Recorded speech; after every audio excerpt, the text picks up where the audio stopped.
इम्मा यब्लुगन्ना इंदकल किबर, अगर वो पहुंच जाए तुम्हारी मौजूदगी में बुढ़ापे की हालत को, अहदुहुमा औ किलाहुमा, चाहे दोनों में से एक चाहे दोनों। और सही मुस्लिम में हदीस है, आप सल्लल्लाहु अलैहि वसल्लम ने फरमाया कि बर्बाद हो जाए वो शख्स जिसको माँ बाप दोनों या दोनों में से कोई एक बुढ़ापे की हालत में मिले और उनकी खिदमत करके जन्नत तक पहुंचे। ये सही मुस्लिम में, मुस्लिम में तो इतनी ही है, लेकिन तिरमिजी के अंदर और मुस्तदरक बिन हाकिम में वो बड़ी डिटेल हदीस है कि आप सल्लल्लाहु अलैहि वसल्लम 3 सीढ़ियां चढ़े, पहली सीढ़ी पे फरमाया आमीन, फिर दूसरी पे आमीन, फिर तीसरी पे आमीन। पूछा गया तो आप फरमाया कि जिब्रील अलैहिस्सलाम आए थे, उन्होंने कहा कि आप अल्लाह के रसूल सल्लल्लाहु अलैहि वसल्लम मेरी दुआ पे आमीन के कि बर्बाद हो जाए वो शख्स जिसके सामने आपका जिक्र हो और वो आप पर दुरूद शरीफ न पढ़े, अल्लाहुम्मा सल्ली अला मुहम्मद व अला आलि मुहम्मद। तो मैंने कहा आमीन। फिर उन्होंने कहा कि बर्बाद हो जाए वो शख्स कि जिसको माँ बाप या दोनों या दोनों में से एक को बुढ़ापे की हालत मिले, उनकी खिदमत करके वो जन्नत तक पा सके, मैंने कहा आमीन। और तीसरा, बर्बाद हो जाए वो शख्स जिसको रमजान का महीना मिले और वो अपनी मग़फ़िरत ना करवा सके, आपने मैं आमीन। मुख्तलिफ तरीक में ये तरतीब डिफरेंट है, बहरहाल ये तीनों बातें। और मुस्लिम शरीफ में इतने अल्फाज हैं, वो सही मुस्लिम में कि बर्बाद हो जाए वो शख्स जिसको माँ बाप दोनों या दोनों में से एक बुढ़ापे में मिले और वो उनकी खिदमत करके बख्शिश ना कर सके। ये तो एक है। ये साइमल्टेनियस कंट्रास्ट दूसरी तरफ ये है कि अगर वो पहुंच ही जाए तुम्हें तुम्हारे सामने दोनों या दोनों में से एक बुढ़ापे की हालत में, फला तकुल लहुमा उफ, उनको उफ तक भी मत कहना। उफ की ट्रांसलेशन पंजाबी में हो सकती है। आप कह रहे हैं कि तुसी ये कहो चुप करके बैठे हो, तो नहीं पता ये तो अल्लाह का खुद हो, ये गाल है। अल्लाह के नजदीक तो इतनी बड़ी ये चीज है, अल्लाह तो कह रहे हैं कजर भी से ये भी नहीं कहना हो, यानी वो बात कर रहे हो और आप उनको सिर्फ इतना इस्तेमाल करते हैं, बस ऐसे लगे हुए, ये भी नहीं, जुमला भी नहीं बोलते, आप कहते हैं ये भी, ये इसको मना किया गया है, वो तो बहुत बड़ी बात है।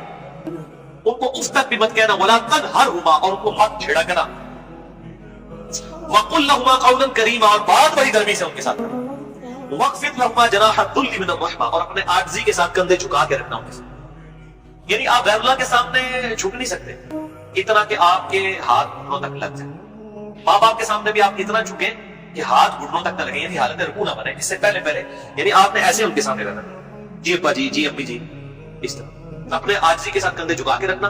वक़ुल रब्बि रहमहुमा कमा रब्बयानी सगीरा, उनके लिए दुआ करना है, रब इन दोनों पर रहम फरमा जिस तरह बचपन में इन्होंने मुझे रहम करके पाला था। और ये वजह भी बता दी कि बचपन में चूंकि इन्होंने पाला हुआ है, सबसे लाचार इंसान का बच्चा है, इतनी के बच्चे को आप इस टेबल पे लाते नीचे नहीं गिरेगा, और इंसान का आप साल का बच्चा भी लाते ना, वो अगर करवट लेता है तो गिर पड़ेगा, उसको नहीं अकल के बाद नीचे गिरना या नहीं गिरना। इतना लाचार है इंसान, इसीलिए इंसान के माँ बाप को इतना हक दिया गया, चाहे वो मुशरिक ही क्यों ना हो। दुनियावी मामले में उनके साथ मारूफ तरीके से चलना है। ये हजरत लुकमान की जो रसीद है, मेरा भी लेक्चर भी रिकॉर्ड हुआ है, मसला 176 में लगता है, रब्बुकुम अअलमु बिमा फी नुफूसिकुम, ये आपकी बात करता हूं, तुम्हारा रब खूब जानता है जो तुम्हारे जी में।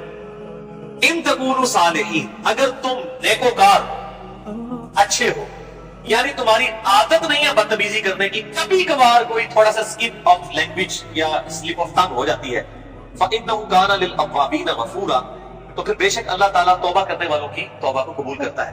यानी आदि मुजरिम ना हो। इन तकूनु सालिहीन, अगर तुम आदि मुजरिम नहीं हो, आम हालत में तुम्हारा बड़ा अच्छा एटीट्यूड है, कभी कोई स्टेट ऑफ माइंड ऐसी थी, बात गलत निकल गई, फौरन तौबा करो, तौबा अल्लाह से भी करनी, उनसे माफ करो, अल्लाह माफ कर दे। लेकिन ये मामला बहुत सेंसिटिव। आप देखें कि हम दुनियावी मामलात में भी, यानी सुई गैस की वजह से आपको पता है कितने लोग हैं जिनके साथ इशू बनते हैं। आप कितने वहमियों की तरह रात को चेक करते हैं, यार कोई यानी कोई कहीं पे पायलट खुला ना रह जाए, या हीटर जलता हुआ ना छोड़ दे पीछे से, वो अगर लोड शेडिंग हुई और फिर गैस आई तो आप पता है कितने लोग हादसा करते हैं। कितनी एहतियात की जाती है, छोटे बच्चों के सामने माचिस लाइटर नहीं रखा जाता, तो एहतियात करते हैं। तो आप देखें इस तरह के अगर आप एहतियात माँ बाप के बारे में कर रहे हैं तो शायद सालों में कभी एक दफा हो, लेकिन हर हफ्ते ही झड़प हो जाती है, या जब जब मामला होता है तब तक झड़प हो जाती है, तो इसका मतलब है इन तकूनु सालिहीन नहीं है आप, लिहाजा अभी तौबा भी करो, तौबा भी नहीं है जब तक कि माँ बाप सही तरीके से माफ न करे और अपनी रविश सही न करे। तो उसमें यह बेहतर, ये मैंने भी देखा है, मतलब मेरे भी एक बड़ी एक्सट्रोवर्ट नेचर है, तो मतलब पास का माँ बाप, क्यों माँ बाप को यानी एक बचपने की तरफ सूरह हज में आता है कि अल्लाह ताला रजील उम्र तक लुटा देता है कि कई चीजें जानने के बाद कुछ ना जाने, बूढ़े और बच्चे बराबर होते हैं। मैं मेरी भी यानी अल्हम्दुलिल्लाह दादी माँ की उम्र 90 साल हो चुकी है, मैं यानी आज से 10 साल पहले देखता हूँ, अब उनमें काफी फर्क आया, यानी बिल्कुल बच्चों वाली आते हैं, छोटी छोटी बात को माइंड करना। तो मैं अपने माँ बाप को भी समझाता रहता हूँ, वो अभी भी उनके साथ उसी तरह मुकाबला कर रहे होते हैं अदब के दायरे के अंदर। तो मैं उनका तुम्हारे किसी मुकाबला बनता ही नहीं है। जैसे छोटा बच्चा तो आपको 5 दफा पूछेगा कि बाबा ये क्या है, तो आप बताएंगे प्यार से, फिर उसकी भी आगे से वो कीड़े निकालेगा। تو اب وہ کئی بار بھول جاتی ہے، مجھ سے بار بار پوچھ رہی ہوتی ہے، تو میں میرے سامنے یہ آیات ہوتی ہے نا، تو میں وہ 10 دفعہ کی بات ہے مجھ سے پوچھتی ہے نا، تو میں 10 بار جواب دیتا ہوں. میں یہ نہیں کہتا میں تو گالی دس ایسی، کیونکہ ظاہر ہے کہ اس عمر میں پہنچ کے رذیل عمر میں یہی کچھ ہو جاتا ہے. تو انسان کو یعنی بالکل پازیٹیو رہنا چاہیے، ڈرتے رہنا چاہیے، کیونکہ توحید کے بعد قرآن حکیم میں کم از کم 4 جگہ اللہ تعالیٰ نے ماں باپ کے حق رکھتے ہیں، اور جنت بہت ڈیپینڈنٹ ہو گئی ہے اس حوالے سے، تو بہت احتیاط کرنی چاہیے. ایسا ہو چکا کہ معافی بھی نہ مانگ سکے، اور والدین زندہ ظاہر معافی اس کو نہیں مانگ سکتا نا. ایک بات لوگ اس لیے بھی مانگ سکتے ہیں کہ وہ ماں باپ کو چھوڑ کے دوسرے ملک چلے گئے، تو وہ کلیریفیکیشن ضروری ہے. دیکھیں ماں باپ سے اگر ایسا ہو گیا تو فوراً سے پہلے ماں باپ کے لیے دعائیں مغفرت کریں اور ان کی طرف سے صدقہ اور خیرات کریں. جیسا کہ سنن ابن ماجہ میں حدیث ہے کہ یہ صحیح سند کے ساتھ ہے کہ ایک شخص کے مرنے کے بعد جنت میں کچھ درجے بلند کیے جاتے ہیں، تو پوچھتا ہے اللہ یہ میں نے نیکی نہیں کی تھی، کیوں میرے درجات بلند ہوئے؟ تو اللہ تعالیٰ تیری اولاد نے تیرے لیے استغفار کیا تو اس کی وجہ سے ہی تیرے درجات بلند ہوئے. اولاد تو انویسٹمنٹ. صحیح مسلم میں حدیث ہے کہ مردے کو 3 اعمال کا ثواب ملتا ہے. نمبر 1 صدقہ جاریہ، وہ ملنا بھی چاہیے، اس نے خود کیا، امام بخاری نے بخاری لکھی ہے، ثواب کو ملنا چاہیے. میری اب ویڈیوز ریکارڈ ہو رہی ہیں، میرے بندے کے بعد بھی لوگ دیکھیں گے، اس کا ثواب مجھے ملنا چاہیے، کیونکہ میں نے الحمدللہ اس میں محنت کر کے اللہ کے لیے اخلاص کے ساتھ ریکارڈنگ کی ہے، تو میرا ہی عمل ہے، مجھے مل رہا ہے، بندے کے بعد بھی ملے گا. نمبر 2 علم کی بات، جیسے امام بخاری نے اب صحیح بخاری لکھی ہے تو وہ علم لوگوں تک پہنچایا، ان کو بندے کے بعد ثواب. کسی نے مسجد کے اندر کوئی پنکھا لگوایا ہے، صدقہ جاریہ ہے، بندے کے بعد ثواب. اور تیسرا کیا کہ نیک اولاد، نیک اولاد جو دعا کرتی ہے، نیک اولاد جو صدقہ کرتی ہے. مسئلہ نمبر 74 میرا بڑے لوگ دیکھ چکے ہیں، لاکھ سے زیادہ اس کے ویورز ہیں، اس کے کلپس تو لاکھوں تک ہیں. اس میں نے بتایا کون کون سے پوائنٹ ہیں میت تک نفع پہنچانے کے. صدقہ خیرات ماں باپ کی طرف سے کریں تو انشاءاللہ قیامت دن اللہ تعالیٰ آپ کے ماں باپ کو آپ سے راضی کر دے گا.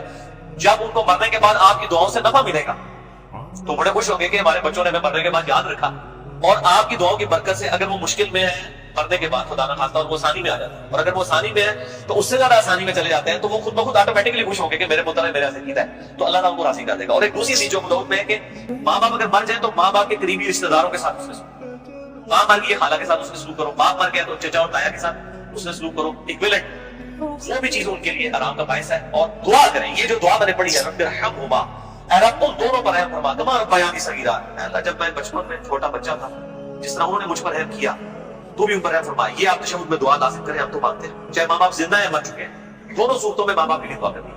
آپ تو سمجھتے ہیں بنا ماندے ہوتا ہے دعا کرنی ہے، اور بھائی زندہ ہے یا مر گیا، دونوں صورتوں میں دعا تو کرنی ہے. دعا کی ضرورت تو زندوں کو زیادہ ہے، اس لیے کہ مرنے والے تو چلے مر گیا، زندہ بندہ جو ہے وہ اس کے پاس تو چانس ہے کہ وہ اللہ کی طرف لوٹ آئے اور وہ گمراہی کا راستہ چھوڑ کے اچھائی کا راستہ، اور اگر اچھائی کے راستے پہ تو استقامت اختیار کر دعا کرنی چاہیے.